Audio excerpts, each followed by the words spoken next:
손흥민 선수가 토트넘 소속으로 리그에서 7번째 골을 성공시키며 팀을 리그 1위로 이끌었습니다. 이는 프리미어리그의 9라운드에서 마지막으로 펼쳐진 경기였는데요.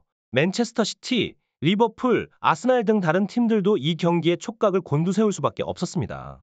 과연 이 상황에서 토트넘의 승리 가능성은 어느 정도일까? 라는 의문이 생겨날 법도 한데요.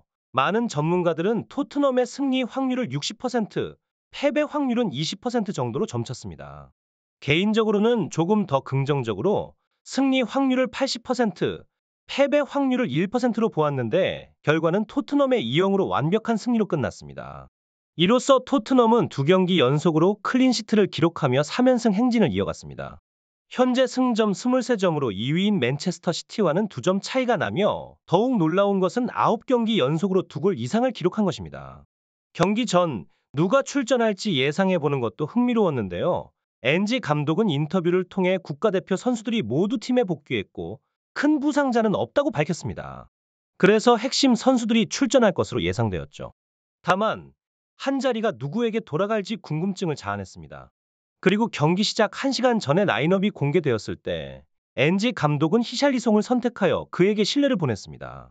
비카리오의 환상적인 선방으로 경기의 흐름이 급변하면서 토트넘의 선수들은 더욱 단단해진 모습을 보였습니다. 특히 로메로의 안정적인 수비와 반더벤의 활발한 움직임은 경기장에서 빛나는 모습이었습니다. 이어서 캡틴 손흥민, 사르, 호이비에르, 메디슨이 힘을 합쳐 전방에서 날카로운 공격을 펼치며 상대팀을 압박하였습니다. 상대의 팀 플럼도 만만치 않은 실력을 보여주며 고군분투했지만 토트넘의 고른 전력과 팀워크 앞에서는 쉽게 무너질 수밖에 없었습니다. 특히 토트넘의 점유율이 70%에 달하는 동안 풀럼은 30%의 점유율을 유지하며 필사적으로 방어에 집중했습니다. 경기 초반부터 풀럼을 상대로 공세를 펼친 토트넘은 여러 차례 위협적인 장면을 연출했습니다. 메디슨과 손흥민의 환상적인 콤비 플레이로 경기 시작 2분 만에 첫 번째 기회를 만들어내며 경기장을 뜨겁게 달궜습니다. 또한 로메로의 헤딩과 반더벤의 슈팅은 상대 팀을 위협하기에 충분했습니다. 그럼에도 불구하고 경기는 계속해서 팽팽하게 이어졌습니다. 경기의 흐름이 토트넘 쪽으로 기울어지면서 포로는 상대 진영 근처에서 파울을 당하며 프리킥 기회를 얻어냈습니다. 잠시 팬들 사이에서는 페널티킥이 선언되는 것이 아닌가 하는 기대감이 퍼졌지만 결국 프리킥으로 이어졌습니다. 그리고 또 다시 위기의 순간 풀럼이 코너킥을 얻어내며 골대 구석을 향해 완벽한 헤딩슛을 날렸습니다.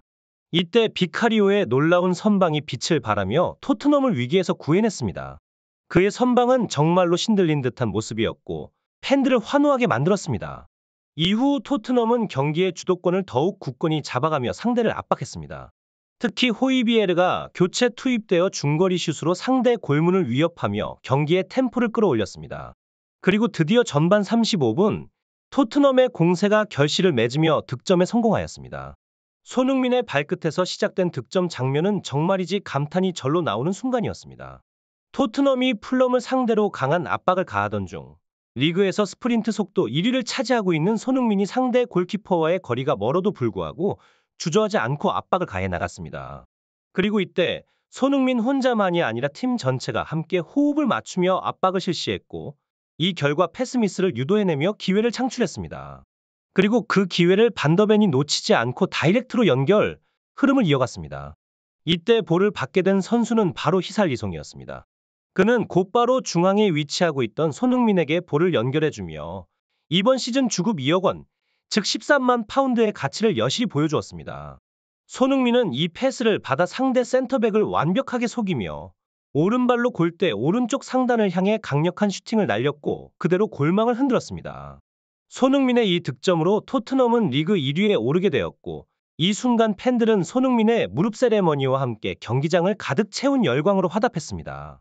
손흥민의 기술적인 면모는 정말로 상대 수비수들에게 큰 혼란을 안겨주었습니다. 그는 양발을 모두 자유자재로 사용할 수 있는 능력을 가지고 있기 때문에 상대 수비수들은 그가 다음에 어떤 동작을 취할지 예측하기가 매우 어려웠습니다. 손흥민이 볼을 받은 순간 그는 단숨에 2명의 센터백을 속이며 그들 사이로 빠져나갔고 결국엔 두 수비수가 서로 엇갈리며 충돌하는 해프닝까지 벌어졌습니다. 이 골 장면을 본 현지 팬들의 반응은 뜨거웠습니다. 소셜미디어와 각종 커뮤니티에서는 손흥민의 골은 언제나 기쁨을 준다. 드디어 그만의 클래식한 슛이 나왔다와 같은 긍정적인 반응들이 쏟아져 나왔습니다. 또한 그는 세계 최고의 마무리 선수임에 틀림없다는 평가도 이어졌습니다. 팬들은 손흥민의 플레이 스타일과 결정력에 감탄하며 그를 극찬했습니다. 경기는 전반 35분에 손흥민의 골로 인해 토트넘이 앞서 나가게 되었고, 팀의 점유율과 안정감, 그리고 홈 경기라는 이점까지 모두 토트넘 쪽으로 기울어져 있었습니다. 히살리송과 클루셉스키에 대한 팬들의 평가는 좀 엇갈리는 편이었습니다. 히살리송은 어시스트를 기록하긴 했지만 일부 장면에서는 더 나은 플레이를 할 수 있었음에도 불구하고 아쉬운 모습을 보여 비판을 받기도 했습니다. 반면 클루셉스키는 경기 내내 열심히 뛰며 수비에도 적극적으로 참여하는 모습을 보여주었습니다. 손흥민은 전반전에서만 평점 8.2를 받으며 눈부신 활약을 펼쳤고 7번 공격수로서 득점에 대한 욕심을 숨기지 않았습니다. 그는 두 차례의 기회 창출로 동료들에게도 득점 기회를 제공하며 팀을 이끌었습니다. 후반전에 들어서도 토트넘의 선수 구성에는 변화가 없었고 추가 골은 더욱 빠르게 터져 나왔습니다. 후반 53분에 손흥민은 플럼의 패스를 끊어내며 공격 기회를 만들었고 이어진 플레이에서 호이비에르의 패스를 받아 메디슨에게 정확한 패스를 연결했습니다. 메디슨은 차분한 마무리로 골망을 흔들며 팀을 2-0으로 앞서게 했습니다. 손흥민은 충분히 스스로 슈팅을 할 수 있는 상황이었지만 동료를 위해 패스를 선택함으로써 팀워크를 과시했습니다. 하지만 경기 중에는 손흥민의 동료애가 과도하게 발휘되어 오히려 팀에게 해가 될 뻔한 상황도 있었습니다. 손흥민이 슈팅을 할 수 있는 좋은 위치에 있었음에도 불구하고 멀리서 히살리송이 위치하고 있는 것을 발견하고는 그에게 패스를 시도했습니다. 하지만 이 패스는 정확하지 못했고 결국 공은 히살리송의 발을 맞고 상대에게 넘어가 버리는 실수를 범하고 말았습니다. 이 장면에서 손흥민의 의도는 좋았지만 조금 더 상황을 잘 판단했다면 더 나은 결과를 얻을 수 있었을 것입니다. 엔지 감독님의 표정에서는 실망과 답답함이 역력했습니다. 특히 히살리송이 그릇된 판단으로 연이어 실수를 저지른 장면에서는 감독님도 손을 쓸 수 없는 상황이었죠. 하지만 히살리송이 손흥민에게 패스한 것이 결국 골로 연결되며 공격 포인트를 얻는 데 성공했습니다. 경기는 2-0으로 토트넘의 우세 속에서 진행되었지만 더 많은 골을 기대했던 팬들에게는 조금 아쉬운 부분이었습니다.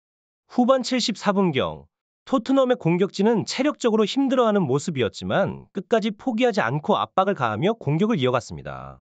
메디슨은 기회를 살리기 위해 적극적으로 움직였고 손흥민 또한 상황을 해결하기 위해 전력을 다했습니다.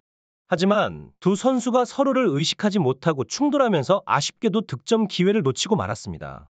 경기 후반 토트넘의 공격수들은 대거 교체되었고 손흥민도 벤치로 물러났습니다. 그의 표정에서는 아쉬움과 피로가 역력했습니다. 메디슨과의 호흡 문제로 골 기회를 놓친 것이 속상했을 것입니다.